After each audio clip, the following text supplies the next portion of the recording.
Morning of October 5th, 2024, Calvin Castine at the Old Base Oval. And it's a Saturday morning. It's shortly after 6 a.m. and this crowd has gathered early here today. The official program doesn't get underway till 7 a.m. Temperature is in the low 50s. So it's a cool morning. As you can see from the pavement, there has been some moisture fallen recently, but the rain clouds do seem to have moved along. So we're here for the latest North Country honor flights. We'll be sending off 2 flights here today. We're here for the send-off ceremonies. Very shortly, as we are speaking, the entourage will arrive. The parade of motorcycles and first responders and police vehicles and emergency vehicles will make their way down around the oval and deliver some of the veterans here. We see the honor flight bus, or a bus that will be used for the honor flight. This is an actual school bus here. The honor flight bus is gray and is a former school bus. But with 2 flights, they need 2 buses. So the school bus part is here. The honor flight bus usually comes in with the entourage.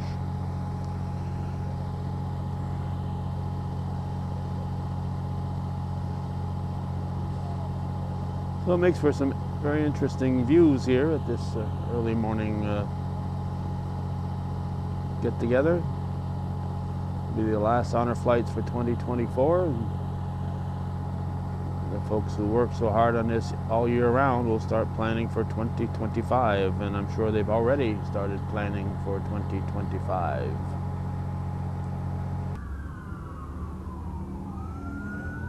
We have moved over for the portion of the event that's referred to as Thunder in the Berg. When that entourage arrives here, and you can hear them for quite a while, ways in the distance. So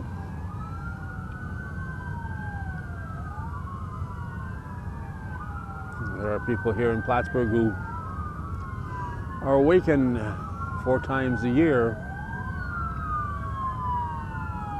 on Saturday mornings by this sound.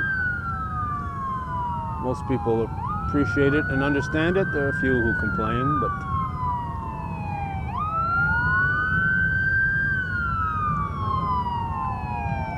they're escorting most, if not all, of the veterans here to the Oval. And in the darkness, the lights are shining bright.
starting to get a little bit of a traffic jam as these hundreds of bikes and emergency vehicles are trying to find a place to park in the oval. And these people haven't done a lap and coming back. These are the vehicles you're seeing are coming by here for the first time. So that's how long and huge this Thunder in the Berg is. Here comes looks like the bus, hard to tell in the dark. Could be a fire truck. No, it's a fire truck.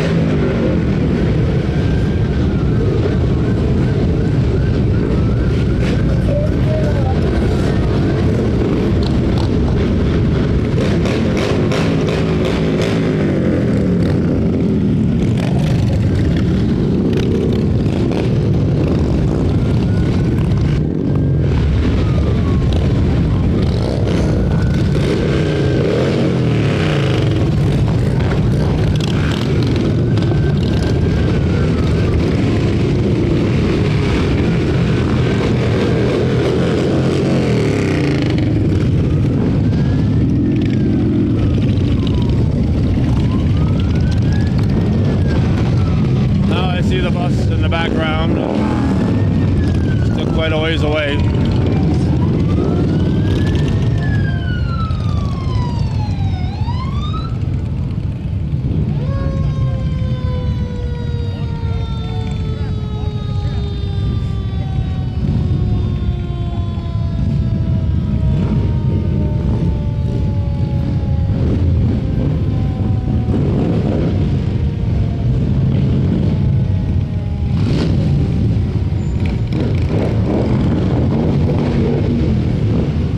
Again, a bit of a traffic jam. You can imagine trying to accommodate all these vehicles here.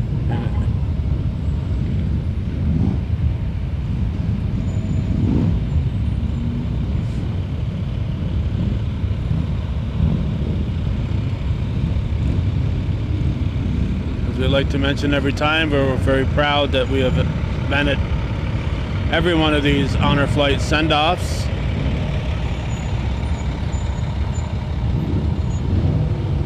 The honor flights were started over a decade ago as a national event to send World War II veterans to Washington, D.C. to see their World War II monument.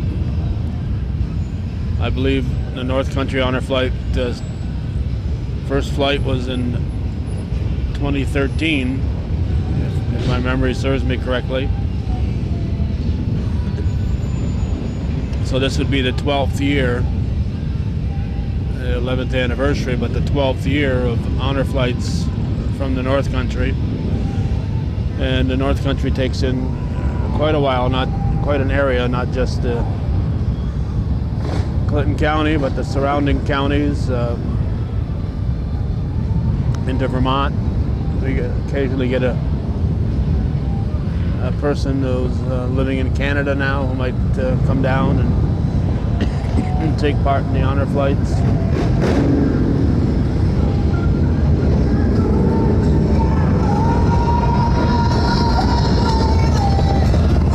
And of course,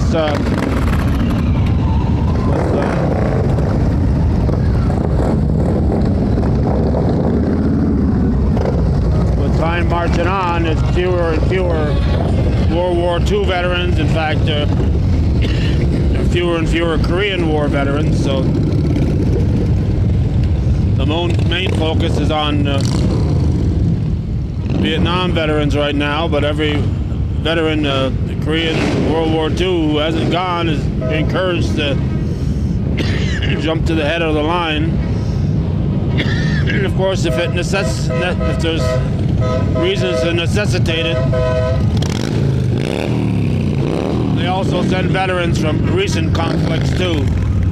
There's the honor flight bus here.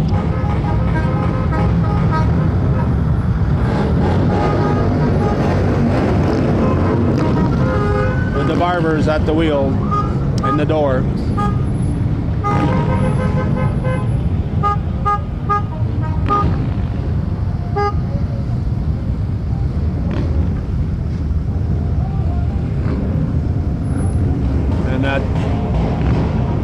yellow school bus did to swing around and get to the back of the entourage.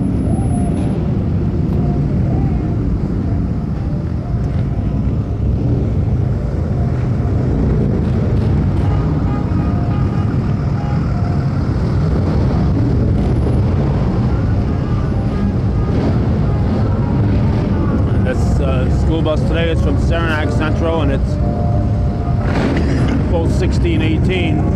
Got the banners on there.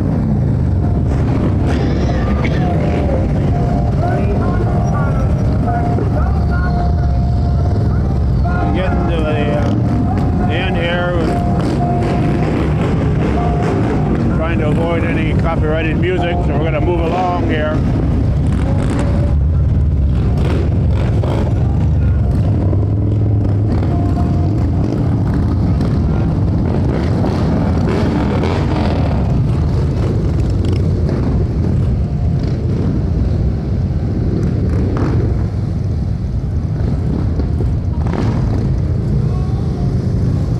Still a pile of vehicles coming through.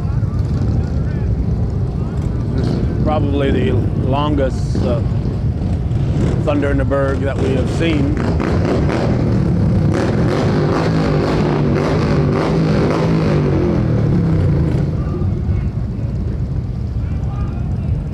So they're attempting to squeeze as many in there as they can.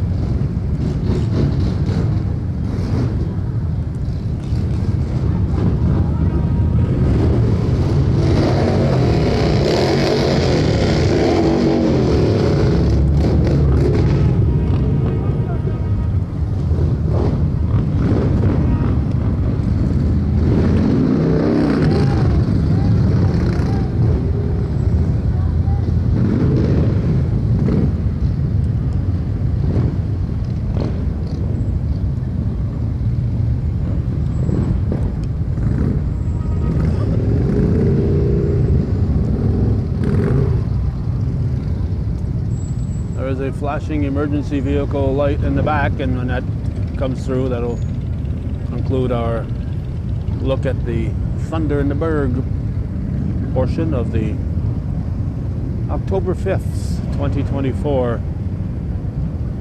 North Country Honor Flight send-off.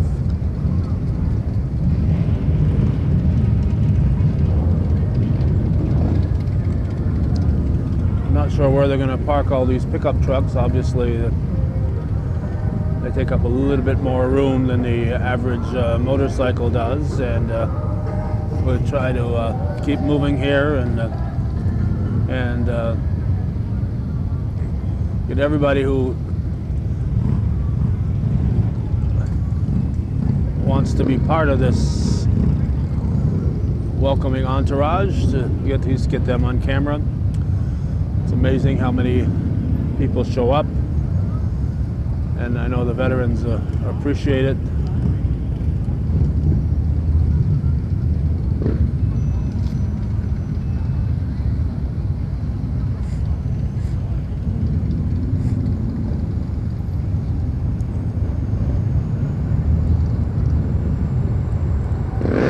We're now nearing the end.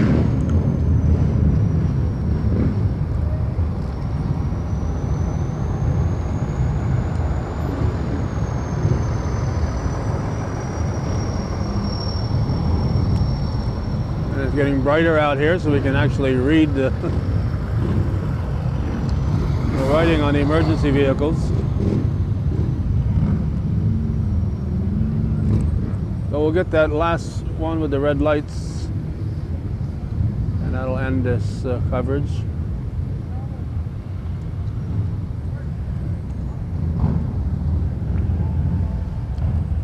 Now we'll try to find a path through there to get where I can cover the ceremony.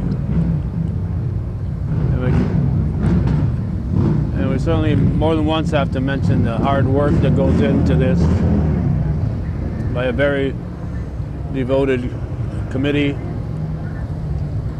Barry Finnegan is the head one, but there's so many who do so much work that I'm not going to start naming them. It's just an amazing effort that they put in to to do all these honor flights every year. So we're gonna cough and wrap it up here with this last vehicle right here. So we'll continue with our coverage of the North Country Honor Flight. I believe it's number 58 and 59 that are being sent off today. All right, the American Legion Post 912 from Rouse's Point is raising the flag here. So in the background we can barely hear a bugle. They're playing reveille. Usually it's nice and loud, but I guess they got closer to the flag this time rather than up to the podium. So the flag is raised. We'll wait for maybe Tom Halleck to step up to the microphone and start this event. The honorees going on the flight are seated here, and their escorts are behind them.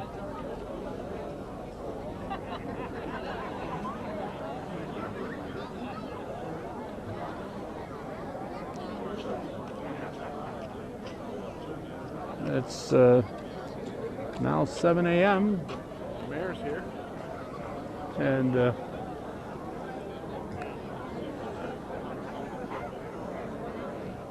sure what we're waiting for. Barry Finnegan will step up to the mic.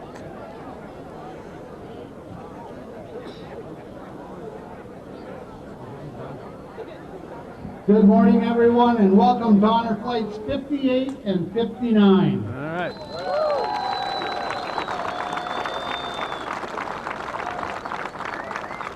When these 28 veterans come home tonight, the North Country has sent 900 veterans on this trip, the day of a lifetime. All right. Even 900, how about that? We're very fortunate this time. We got some great weather for a change. Thanks everybody for coming out, and it's just a beautiful morning. I want to send a special thanks out to the motorcycles that go and pick these veterans up, along with the law enforcement. And today is the new record of 240 motorcycles. 240.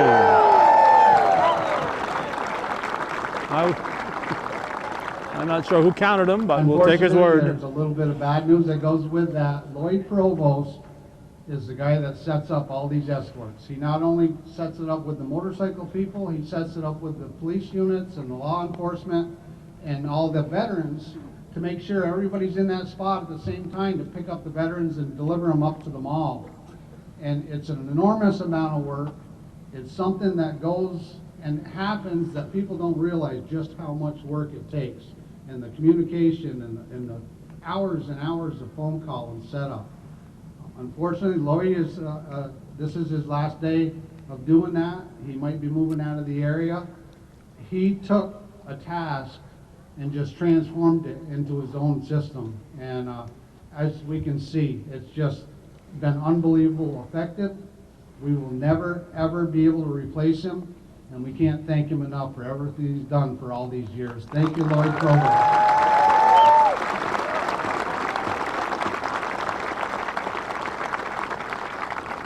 As we mentioned before, things get real expensive with the honor flight, and we are very fortunate to have so much backing from the people of the North Country.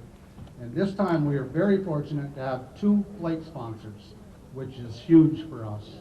That keeps us flying and keeps these flights coming, and we're going to continue as long as we can. And I'd like to send out a special thanks to the Duchill family. They raised donations through Bumpkins Halloween and D&D Meats. Shane Duchill, thank you very much for everything you do.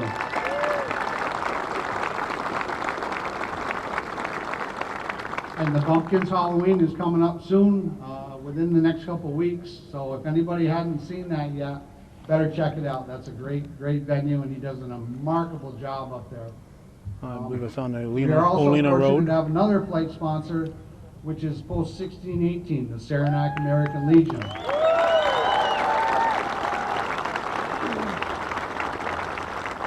And this is the whole Legion altogether. It includes the American Legion itself, the Legion Riders, the Sons of the American Legion, and the American Legion Auxiliary. This came about 6 years ago. There was a conversation took place up in the Standish Cemetery, and they said, we're going to set a goal to sponsor a flight. And not only did that happen, but this is the second time they sponsored a flight. So, Saranac 1618, thank you.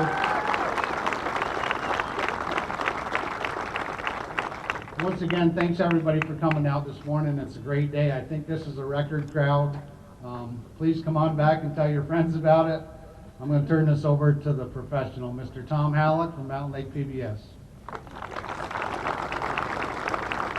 Thank you. Good morning, everyone. What a great crowd. Let's get things started. Please stand and welcome New York State Police Investigator Rob Larrabee to the singing of our national anthem.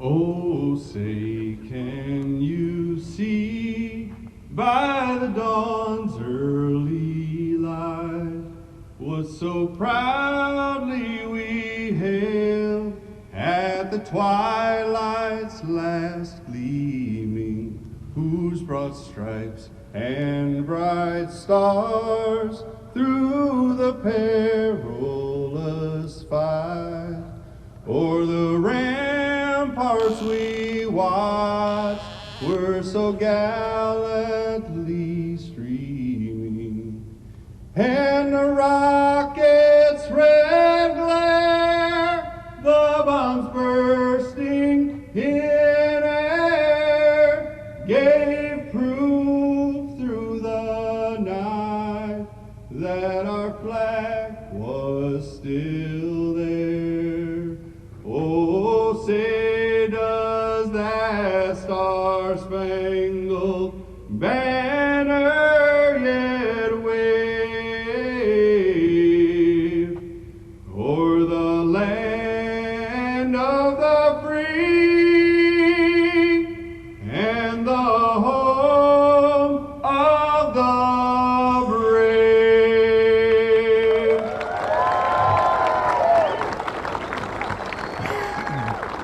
Thank you, Rob. Please remain standing now. We're going to welcome the Saranac Middle School National Junior Honor Society with our Pledge of Allegiance.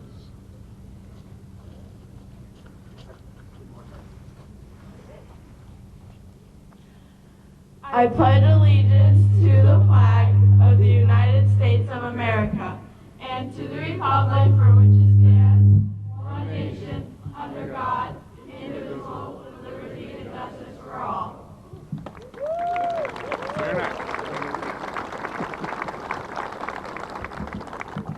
They overpowered the mic. We'd like to welcome some of our political leaders and dignitaries who are here with us this morning. New York State Senator Dan Steck is here, representing the 45th District. Also, we'd like to welcome City of Plattsburgh Mayor Chris Rosenquist, Town of Plattsburgh Supervisor Michael Cashman.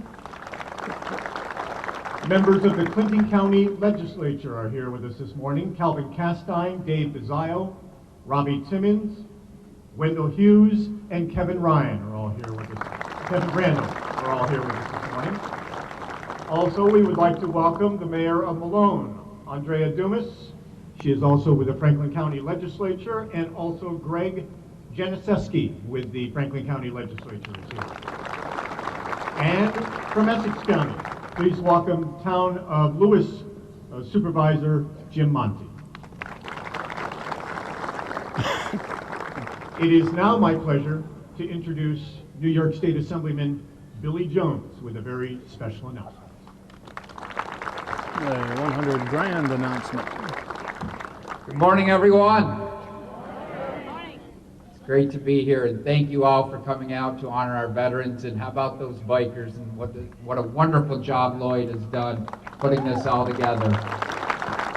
Thank you to our emergency responders, our law enforcement, for the escorts, everything that they do. And just what a wonderful organization, North Country. honor flight is, and I'm here to announce that I've secured $100,000 for them and all the efforts they do. I could think of no better way to give funding for an organization that does so much to honor our veterans in everything they do. North Country Honor Flight, their members, their volunteers, all that they do. Let's give them a big round of applause.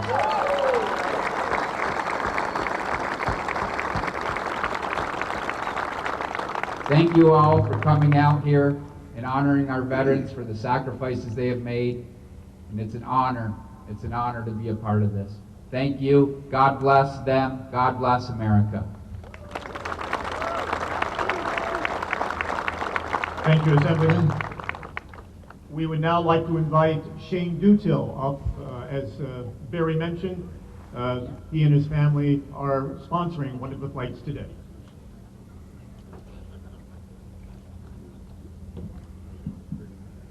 Apparently people are a little scared what I might say, but anyhow, I want to thank everybody because I can't take the credit for myself. If you look at our sponsor list, we have probably 60 or 70 local businesses sponsor us. And what we do is a little different. We take their sponsors, we make an affordable Halloween fun event that families can come in, and then we reinvest it and we triple the money. So that's kind of how we do it. We get startings to make all the treat bags, pay for face painting, everything. So when you come in your family, it's pretty much a one-shot entry fee, and we take that and we donate that back to the honor flight, and it works out well. I got 5-6 friends that helped me build this display that takes us 30 to 40 days. So I can't take the credit because it's all you guys that attend our events, all the businesses that sponsor this event and backs the event that really needs applause, not just me.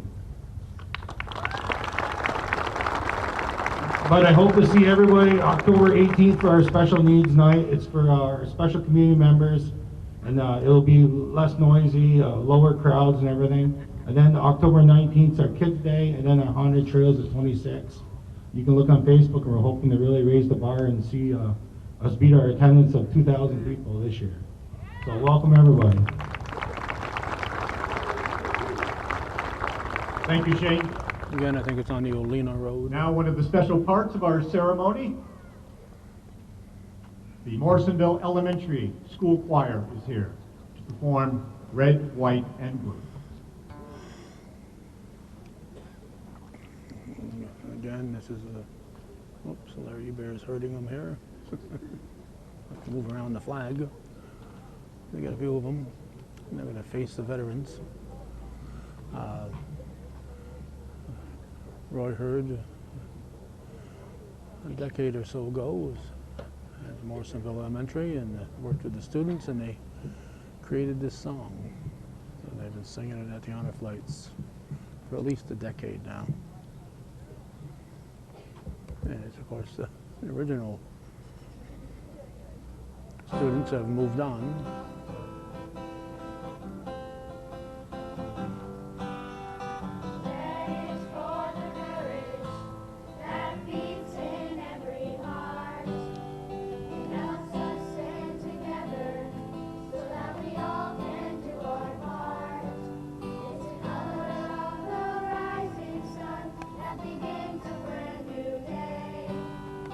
It brings hope to every heart and helps the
Morrisonville Elementary School Choir under the direction of Heidi Glover.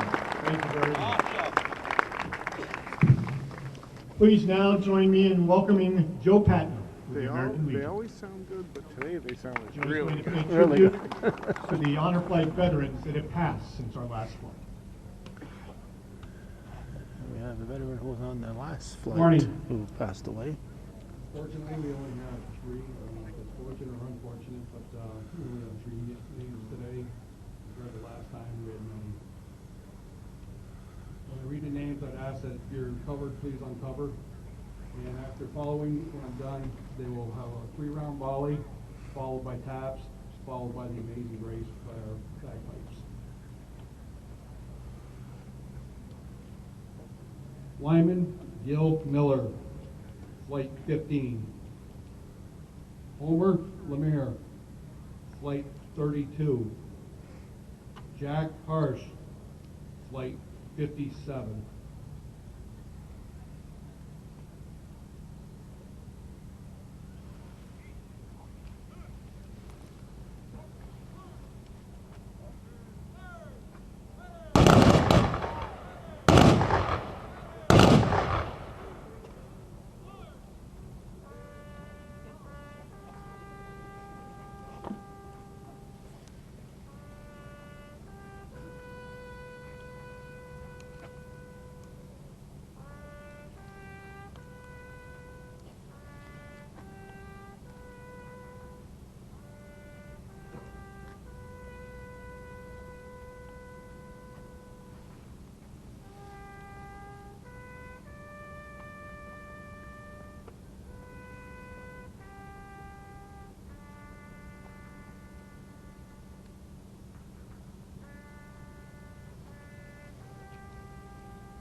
Very much.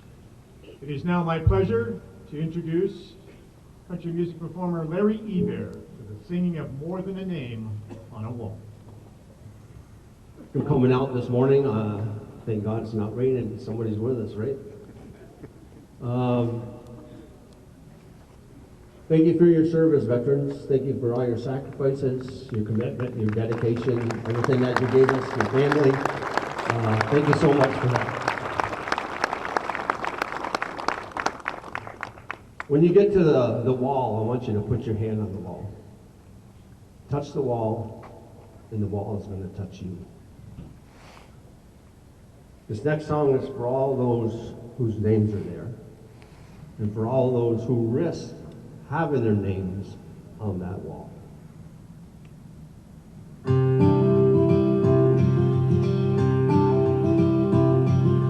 Saw her from the distance as she walked up to the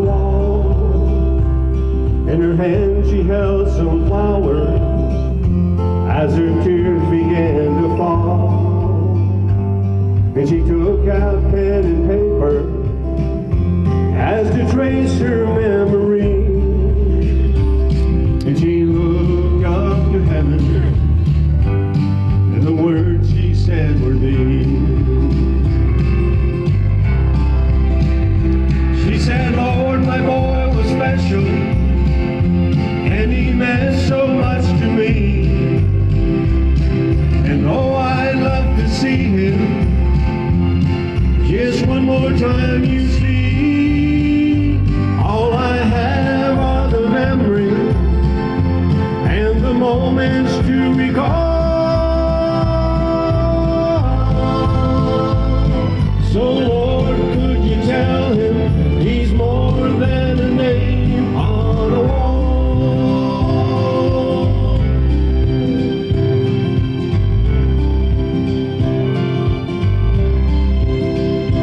Said he really missed the family, being home on Christmas Day. And he died for God and country in a place so far away. I remember just a little boy playing war since he was 3. But Lord, this time I know he's not coming home to me. She said, Lord, my boy was special, and he meant so much to me. And oh, I'd love to see him, but I know it just can't be. So I thank you for my memory and the moments to recall. So Lord, could you tell him he's more than a name on a wall? Lord, could you tell him he's more than a name on a wall?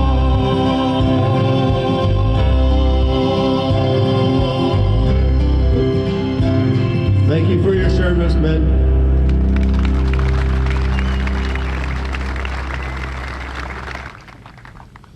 Please join me now in welcoming Greg Lee for our closing prayer.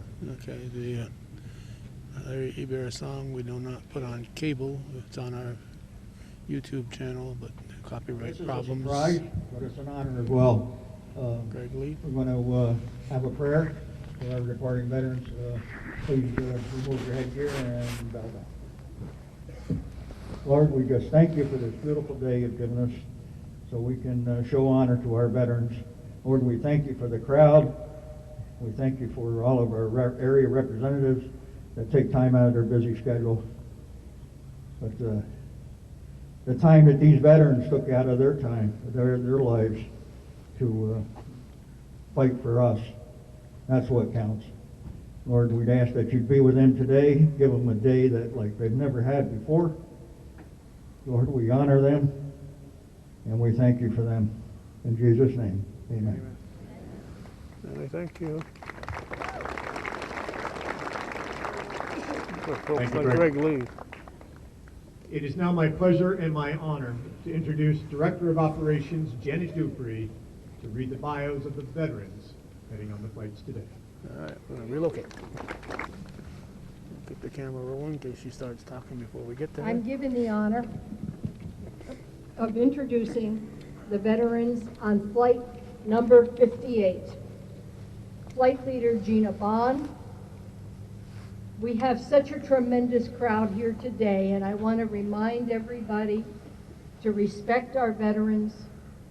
If you want to visit, please step away so the veterans can hear their stories. Thomas Batterson, U.S. Air Force, 1968 to 1991, Vietnam. Tom received a draft notice. Looking to get out of English class, Tom took the Air Force qualifying exam, passed, and enlisted. After basic training at Lackland Air Force Base, Tom became an air crew life support. Tom ensured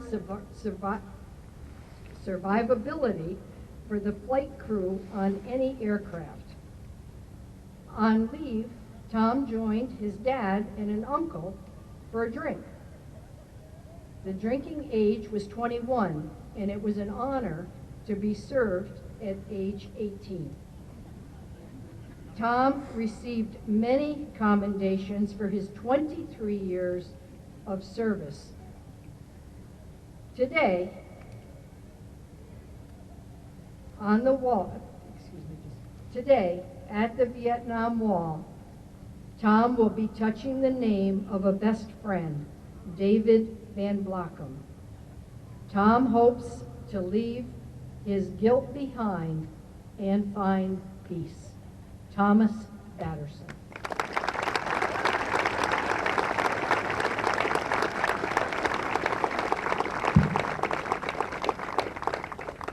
Lloyd Brockney, U.S. Army, 1965 to 1969, Vietnam. Against his mom's wishes, Lloyd enlisted. As growing up, he always wanted to be a soldier. Lloyd had basic training at Fort Dix, AIT at Brooke Army Medical Center, Fort Sam Houston. Sent to Vietnam, Lloyd was a medic with the 1st Air Cavalry, 56th Medical Battalion. Lloyd was on sick call for the whole troop.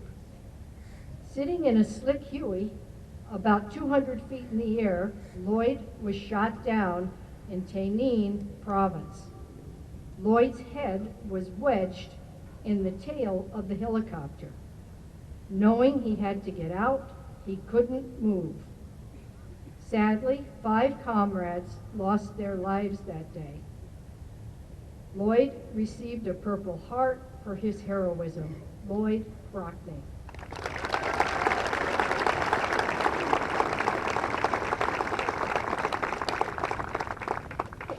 Lanny Bruno, U.S. Army, 1965 to 1968, Vietnam. Lanny was working construction in South Dakota when he received a draft notice.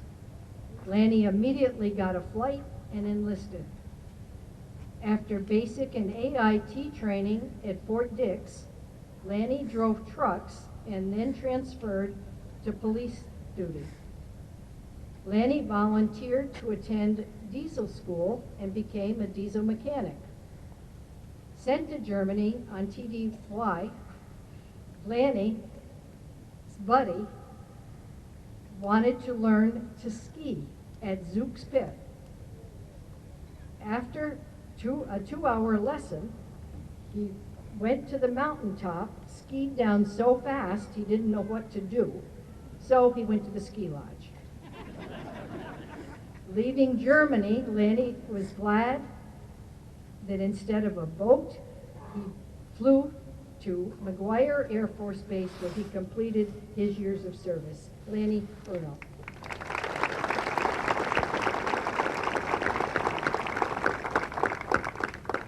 Martin Connell, U.S. Navy, 1967 to 1971, Vietnam. Marty enlisted and had basic training at the Great Lakes Naval Station. Marty was a radar man on the oldest commissioned destroyer in the Navy, the USS Wallace L. Lind, DD-703. Going to Vietnam, the ship patrolled in the Gulf of Tonkin and Subic Bay. Marty was running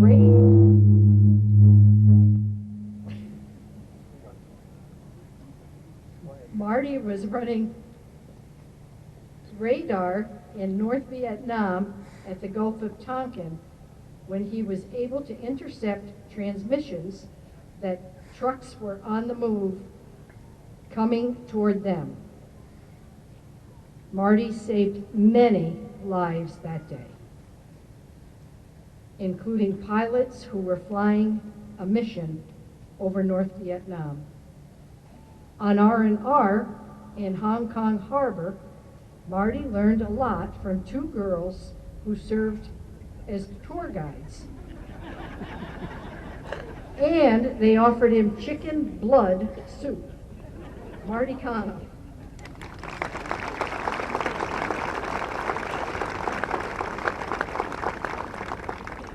George Dorr, U.S. Navy, 1965 to 1969, Vietnam. George was drafted into the Army, but chose the Navy. George had basic training at Great Lakes Naval Station. George boarded the Missinawa AO-144, a fleet oiler. George was first a fireman and then a boiler tender who refueled everything from military ships to aircraft carriers. There were over 450 officers and enlisted people on the ship. George said they had it good, they ate pretty well, even eating steak and ice cream on occasion. The closest they got to Vietnam was at the equator. George enjoyed seeing other countries, including Sicily, Italy, France, Greece, and Turkey. George Dorr.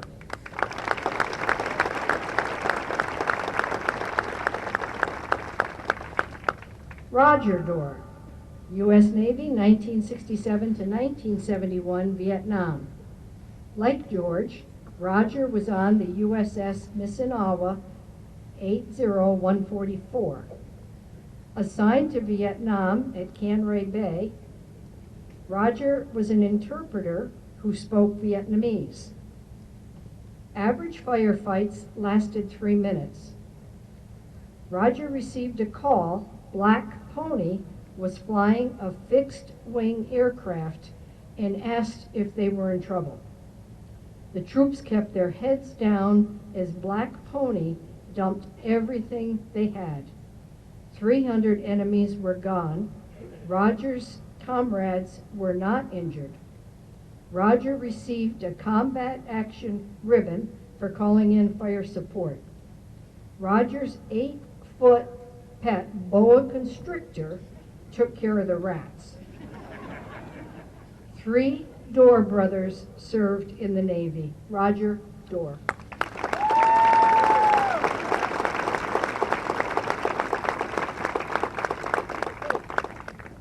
Michael Foley, U.S. Marine Corps, 1969 to 1972, Vietnam. Following the footsteps of his dad and cousin, Michael enlisted in the Marine Corps. Michael had basic training at Parris Island and trained as a demolitions engineer who blew things up. Parents were told not to send anything to soldiers. Michael's friend received pizza. They force-fed him, washing it down with hot water. The more he puked, the more they made him eat. Michael recalled going past the review stand at graduation and being told, "You are now U.S. Marines and will be until you die." Michael said he wouldn't swap it for anything as he learned how to love his brothers. Michael Foley.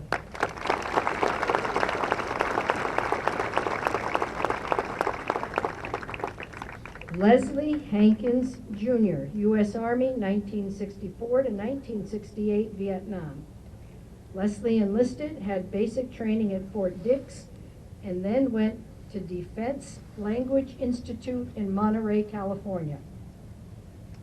As an interpreter, Leslie chose the Norwegian, Swedish, and Vietnamese languages.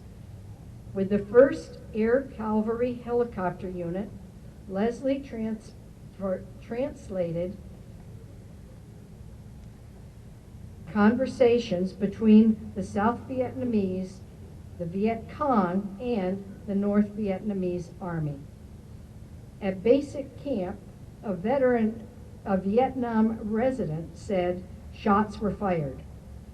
Leslie protected him as they ran fast. U.S. troops were swimming and bathing and dove out of the water into the banks. Everyone was fine, but it was very scary. Leslie Hankins, Jr.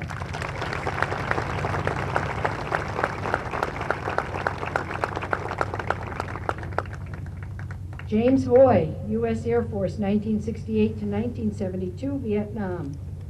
Avoiding the draft, Ned enlisted, had basic training at Lackland Air Force Base and AIT Tech School at Chinook Air Force Base.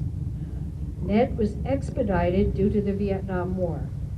In Ubon, Thailand, Ned inspected all kinds of aircraft, was a second force augmentee, and carried a rifle.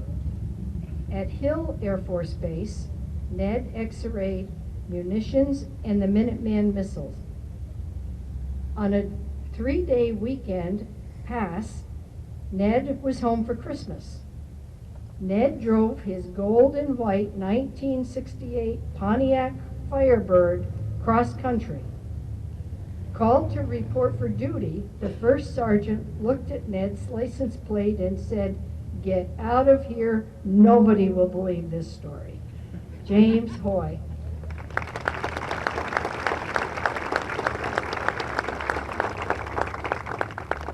Richard Jondro, U.S. Army, 1952 to 1954, Korean.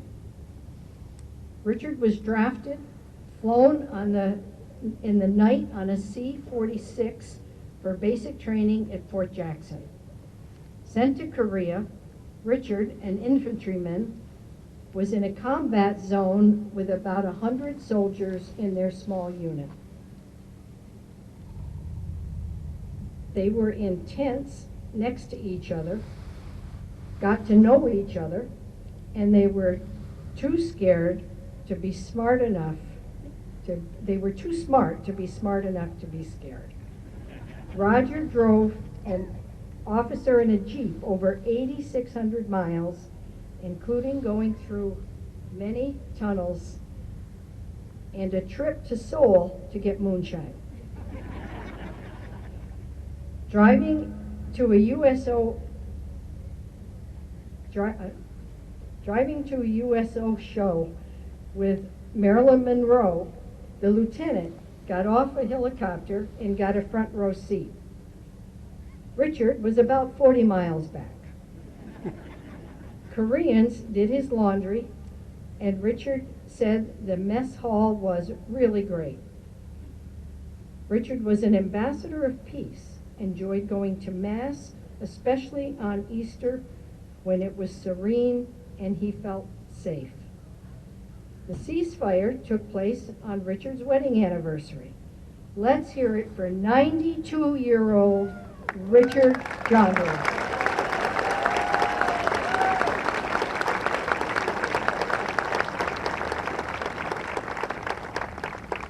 Dale Mason, U.S. Navy, 1971 to 1993, Vietnam.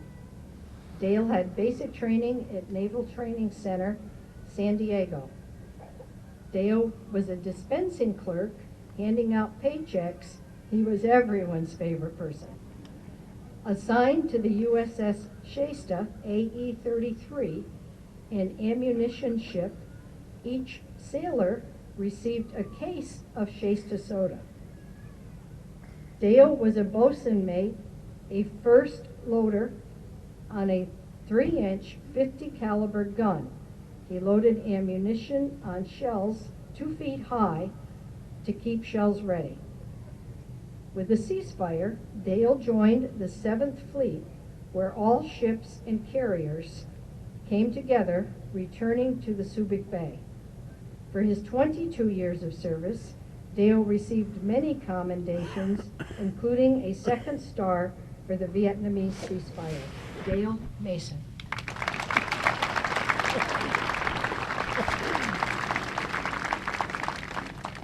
Donald Moody, U.S. Air Force, 1971 to 1991, Vietnam. Don enlisted, trained at Lackland Air Force Base and AIT at Chinook Air Force Base. Don was stationed at Loring Air Force Base in Maine with snow until July 4th. Assigned to Plattsburgh Air Force Base, after the death of his father, Don wanted to be near family. As a KC-135 crew chief, Don worked on anything with more than 2 engines. Hopping on board, Don found a captain in his crew seat, and they were not moving the plane until Don was in his seat. Don traveled the world on TDY and received many commendations for his 20 years of service to our country.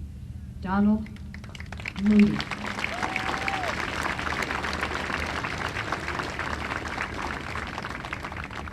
David Seymour, U.S. Navy, 1961 to 1965, Cold War. David enlisted so he could make enough money to buy a car. David had AIT training at Great Lakes Naval Station. A radar and sonar equipment repairman, David was on the USS Skipjack SSN 585, the fastest, deepest diving, first nuclear-powered submarine. David and 78 crew members were on a tube submarine, 258 feet long, 31 feet wide, as 20 highly classified people investigated everything. Trips lasted over 60 days, and underwater, no communications. They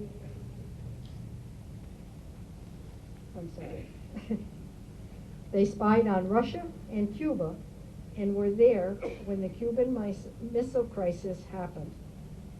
David served his 4 years and had enough money to buy a car. David Seymour.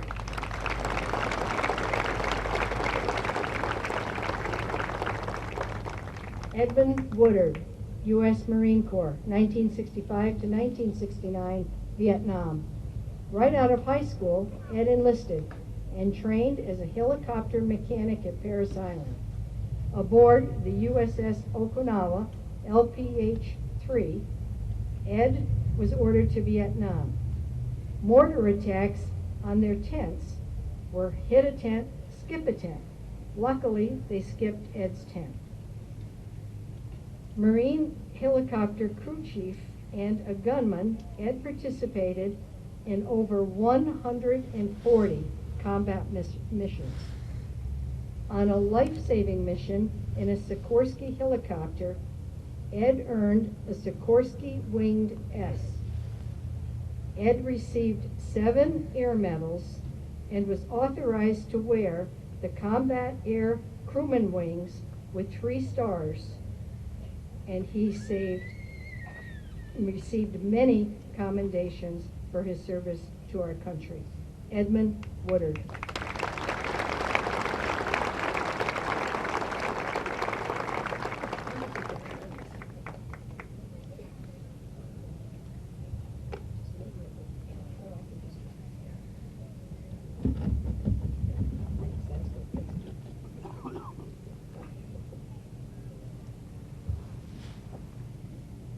Moving on to flight number 59, flight leader Dan Davis. Again, please, if you want to visit, step away so our veterans can hear their stories.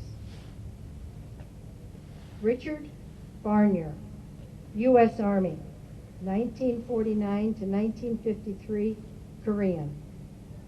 Richard enlisted, had basic training at Fort Dix. Starting as a paratrooper, Richard changed to driving tanks and became a tank commander.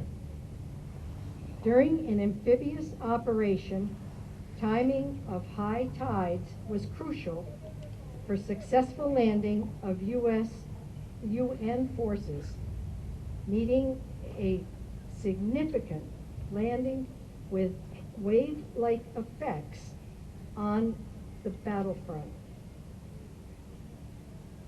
On a boat, Richard saw General Douglas MacArthur. Richard discussed a memory that bothers him to this day. Driving through town, an enemy was camouflaged, all hell broke loose. The lieutenant ordered Richard, driving the tank, to run over a North Korean soldier, which still bothers Richard. Richard was a leader of a battalion driving tanks. The enemy fired, and the tank in front of him was destroyed. Folks, give a real shout out for 94-year-old Richard Bond.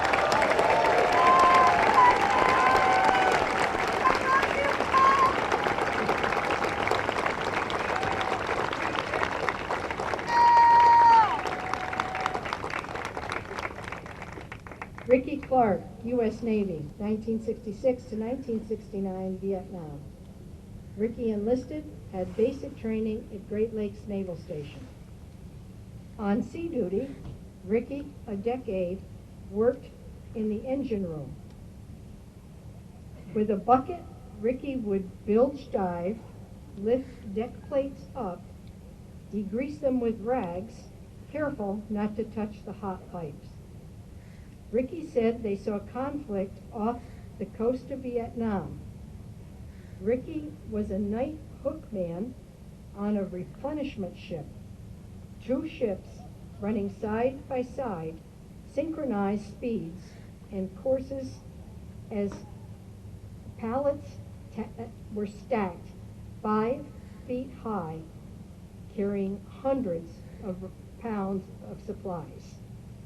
Traveling across from one ship to the other. Rick enjoyed seeing Japan, Hong Kong, and the Philippines. Ricky Clark.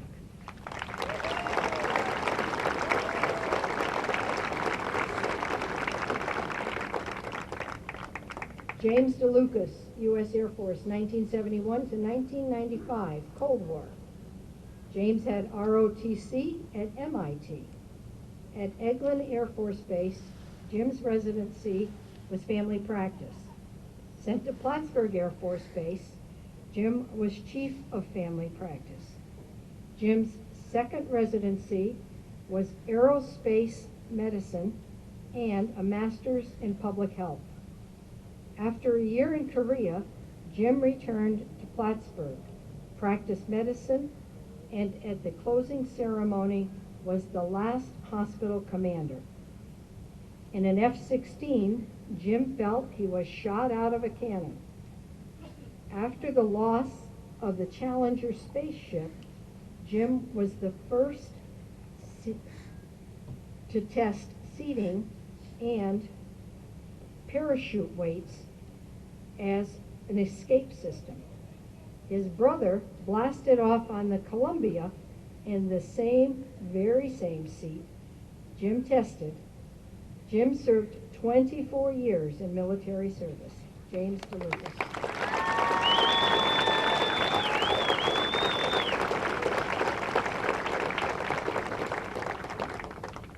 John DeZalia, U.S. Air Force, 1967 to 1969, Vietnam. John had basic training at Lackland Air Force Base and became an air crew survival specialist. John kept the parachutes, survival kits, and helmets clean and working condition. Once a general came in and asked John to clean and check out his helmet, resulting in John receiving Airman of the Month. As a reward, John rode a KC-135 from Maine to California and back to visit family. The military asked John to participate with the U.S. Air Force bobsled teams. For 2 years, John was on the 2-man and 4-man bobsled teams, receiving a medal on the 4-man team. They enjoyed defeating the Navy bobsled team. John DeZalia.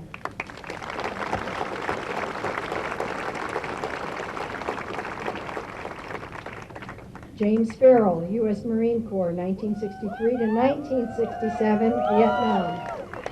Jim enlisted, had basic training at Parris Island.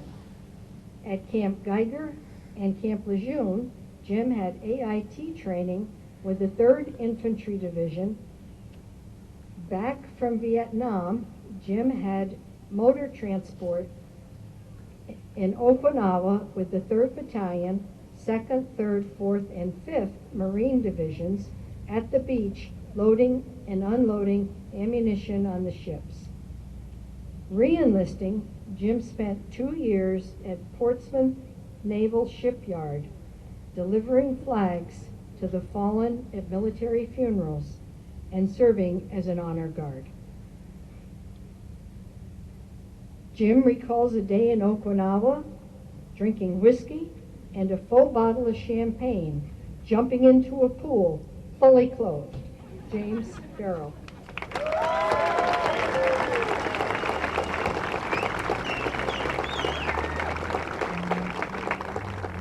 Bruce Finley, U.S. Air Force, 1969 to 1973, Vietnam. Bruce had basic training at Lackland Air Force Base, AIT and building maintenance at Shepherd Air Force Base. Deployed to Vietnam, Bruce landed at Can Ron Bay, then Da Nang, with the Red Horse Squadron. Bruce was a foreman on the painting crew who worked well with the civilian Vietnamese. At Monkey Mountain, his highlight was the Bob Hope Show, including Sammy Davis Jr. and Anne Margaret.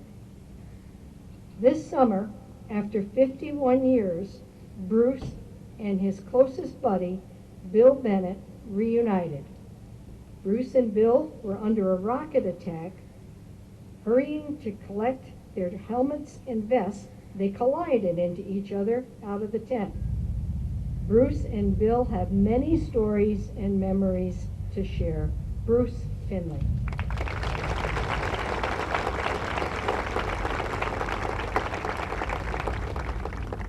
Robert Fish, U.S. Army, 1960 to 1966, Vietnam. U.S. Army Reserves, 1976 to 2002. Bob enlisted, had basic training at Fort Dix, was a combat engineer and fixed trucks. In Germany, Bob and his buddies were drinking and playing poker. Receiving notice they were flying out, they gave all the money to the bartender's girlfriend. Bob got along with everyone and enjoyed trips to Holland and Paris. Bob joined an MP unit with the Vermont Army Reserves. Bob left Vermont to reduce travel and served as a chief ammunitions inspector of bullets and missiles. Bob received orders to Desert Storm. Bob spent 32 years in military service and 35 years in the New York State Police. Robert Fish.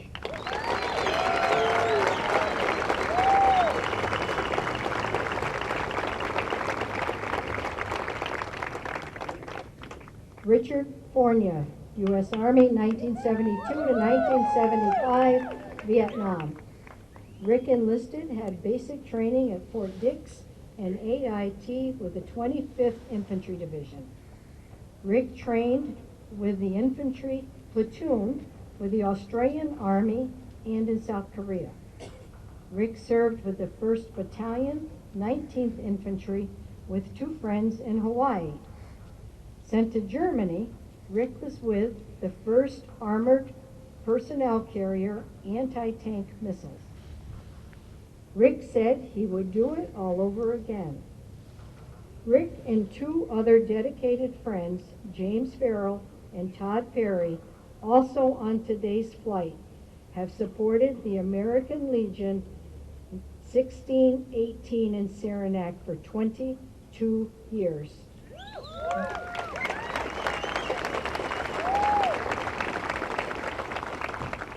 Rick's dad, Clarence, flew on honor flight number 34.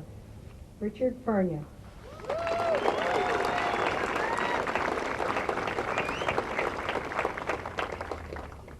Lewis Hanlon, U.S. Army, 1968 to 1971, Vietnam.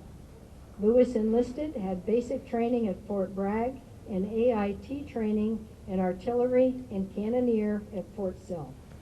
In Vietnam, Lew pushed projectiles into cannons to prepare for fire, taking the shells out and getting ready for the next. Lew was a forward observer with Company A, 505th Parachute Infantry Regiment. A radio operator, Lew pre-plotted positions, gave 8-digit grid coordinates, inputting data to send information to guns adjusting fire. Troops were sent in the water as water buffalo tripped flares, letting the enemy know where they were. 90 minutes later, they were hit by enemy fire. Lew saved his commander's life as the fire was becoming. Lewis Hanlon.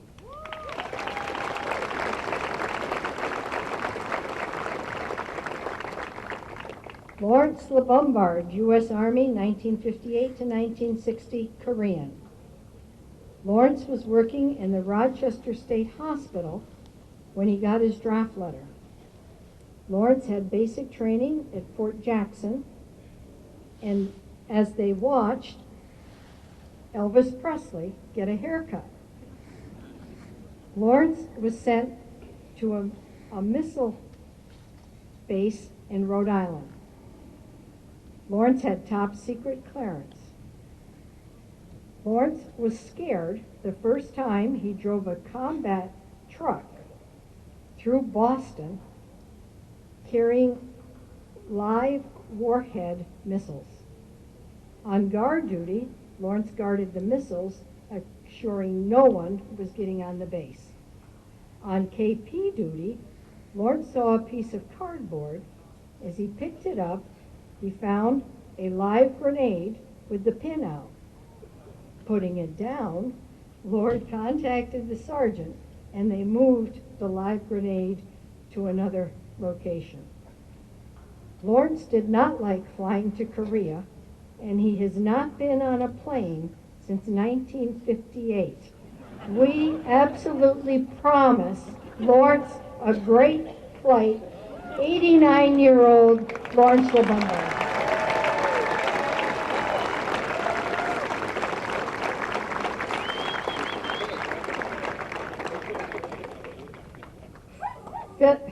Philip Newton, U.S. Air Force, 1965 to 1968, Vietnam.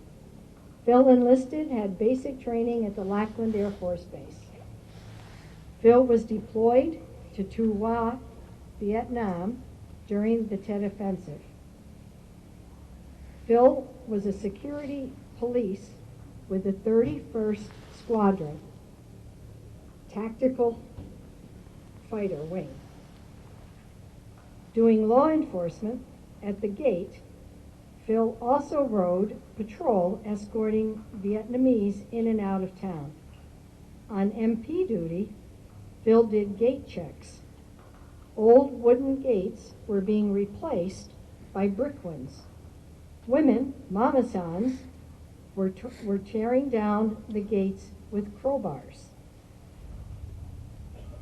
Pointing and yelling at each other, they were grabbing big mice, a delicacy. Phil said the Air Force took great care of the troops. Phil Newton.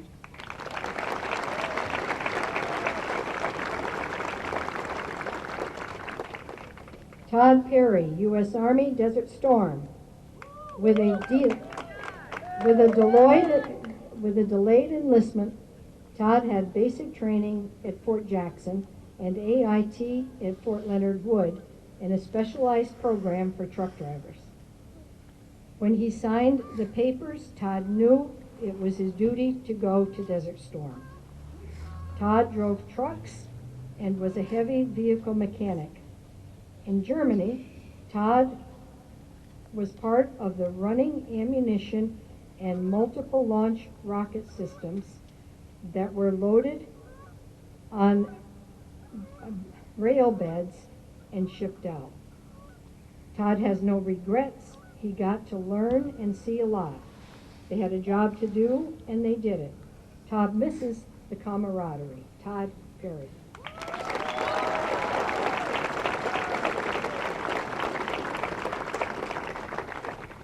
Ricky Roberts, U.S. Navy, 1971 to 1974, Vietnam. At 18, Ricky had basic training at Great Lakes Naval Station. He became a communications technician and cleared top secret crypto. On a prop plane, Ricky and 4 others, surrounded by mail bags, were scared. A guy said, "We're going to land on that," an aircraft carrier with such force the doors crashed open.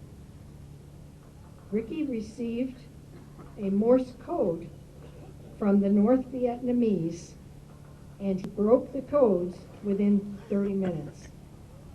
In the Gulf of Tonkin, Rick served on the USS Coral Sea CV-43 and USS America CV-66 with a good crew, serving 7 days a week, 12 hours on, 12 hours off. Ricky Roberts.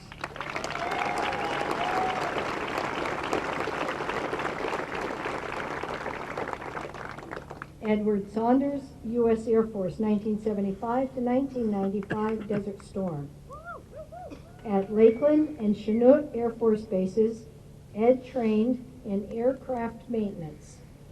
Ed flew on the KC-135 as an assistant crew chief and was selected for bomb navigation competitions.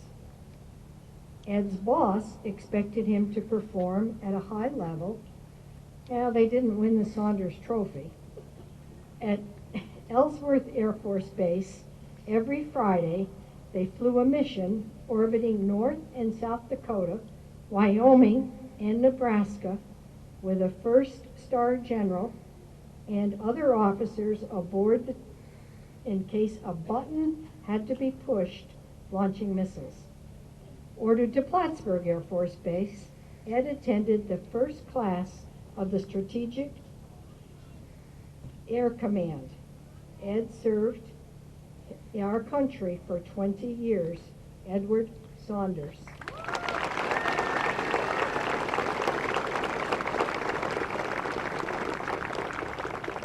I just want to take a minute to thank Tom Hollick for blocking the sun, and I apologize I didn't turn sooner for those on Flight 58. Have a great trip. Thank you, Janet. Please stay right where you are for a moment, and welcome back Barry Finnegan. This is difficult. In 2017, we had a assemblywoman who decided that she was done with the assembly and had a little bit extra time on her hands. She was always a big part of Honor Flight as an assemblywoman and decided to take on a role at the Honor Flight, which we were very unexpectedly pleased that she would take on such a role. She became our Director of Operations, and Richard Cutting was that before Janet got there. And Rich actually told Janet, well, you know, you don't do all that much. Rich had a way of doing things his way and did a lot of additions to the Honor Flight through his years. And then when Janet took on, she just redefined the whole role. Any veteran that has flown since that time period knows Janet Dupree. There's no doubt about it that a lot of the times when the phone calls are made, she'll say, hi, this is Janet Dupree from the Honor Flight, and it'll be, is that the Janet Dupree? And she just redefined what we do with our veterans. Our system now involves a series of phone calls. I can't even, some 4, 5, and 6, and every veteran in this tent will tell you that. that they've been contacted. We now know all about these veterans before they get here today. We know the intricacies that involve getting them here, the sicknesses, the family members, everything it takes to run a beautiful honor flight program and make sure these veterans have a wonderful day. Unfortunately, this is Janet's last day. She's not going anywhere. She's going to be on the end of the phone. If something important comes up and decisions need to be made, you can be sure that we'll still be contacting Janet and make sure we get it right. I could not even begin to tell you the effect that she has had on North Country Honor Flight.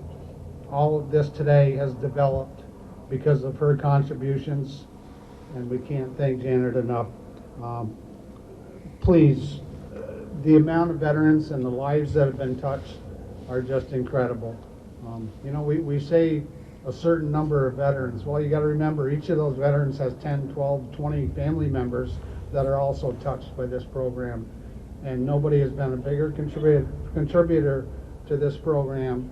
And her system that she set up, although we'll never replace her, we've got a format that we can follow, and we're going to do our best. That's all we can try. But Janet Dupree, thank you for everything you've always done.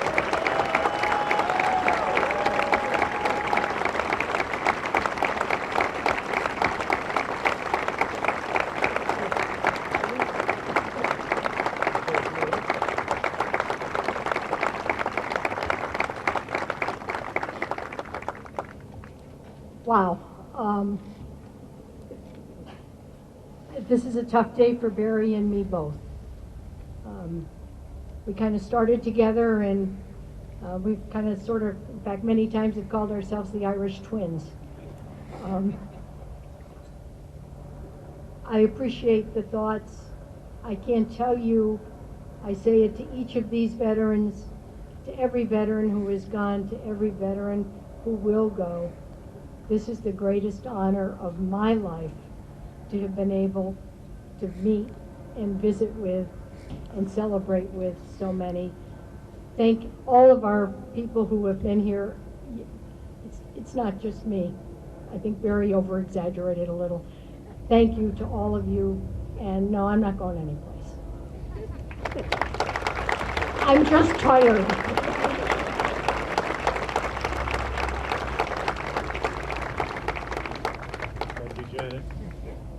And we want to thank Homeland Security flying above us right now, showing their respects to our veterans, being part of the ceremonies this morning. We're inviting everyone to please follow along the wonderful motorcycle parade that's going to escort the buses over, not to the main terminal of the airport, but once again they'll be going to the airport FBO. So go down New York Road to Arizona, then to Alabama, but please escort the parade along and all these motorcycles and the veterans on the buses. We will be back here tonight. Please come back at 8:30 right here where we are on the U.S. Oval at Veterans Park and welcome these veterans back home. They will be returning from what we hope will be one of the most memorable days of their lives. And so please come back tonight. As you heard the Canada geese go over, it is October, final flight of the year. Come back and join us again next May for Honor Flight 2025. Thank you very much for coming this morning. Somehow. We're going to put the door right here. We're just going to get a brief view here. The Knights of Columbus is here as Danny Barber brings the first Honor Flight bus up, and the veterans will be brought to the bus, and we're going to relocate here. As it's going to take a while, I'm sure. Everybody, although they're very anxious to get up there.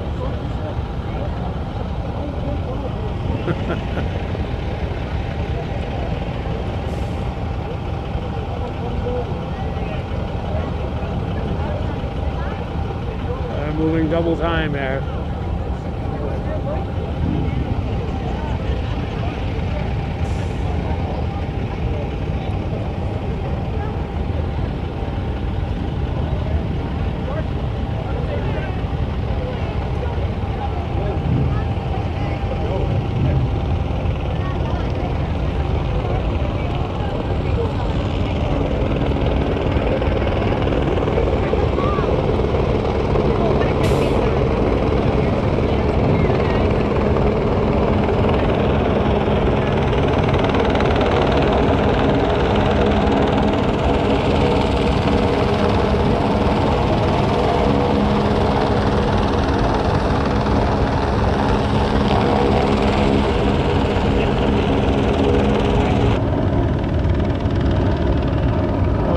relocated.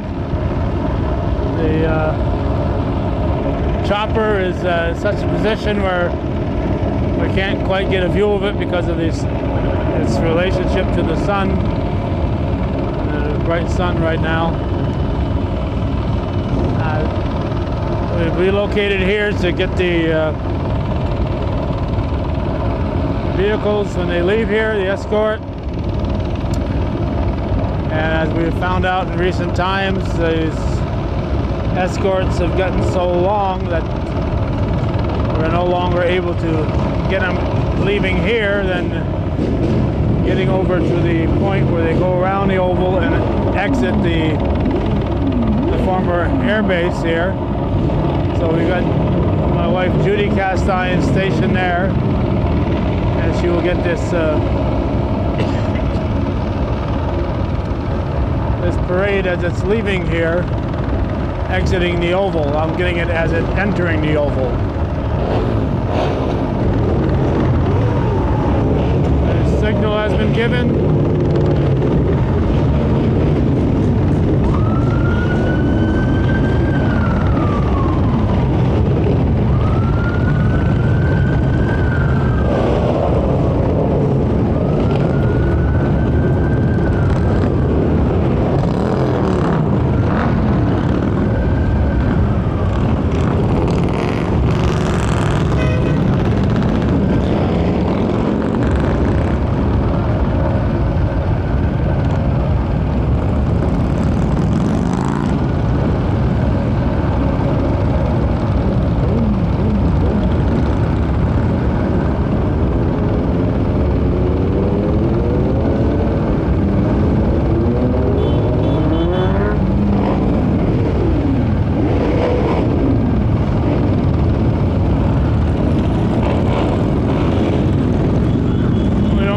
People standing between us and the view here, but it is what it is.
few more bikes to come off, and we're going to relocate and go catch Judy's camera, and she's been recording them as they've been leaving the oval. Hopefully we'll get there before the last vehicle does.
video must have changed a little bit as we've plugged into Judy's camera. We've made the long trek over here. Judy's steady as always.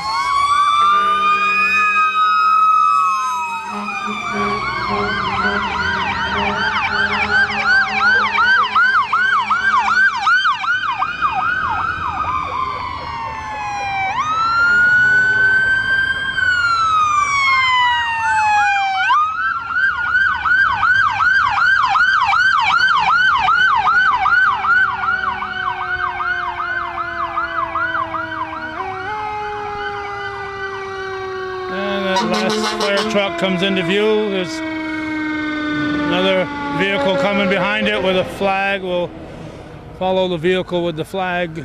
Next one. Oh, there's two more coming with flags here. So all part of this honor flight entourage, and we'll follow this vehicle out and we'll wrap it up. Thanks to Judy for grabbing the camera on this one. And thanks for watching and supporting viewer-supported Hometown Cable. We appreciate the viewers who support our efforts, and this has always been our pleasure to cover these North Country honor flights. Now honor flight 58 and 59 are on their way, and we're going to wrap it up here, and I'll give Judy permission to hit that off button. Thanks for watching.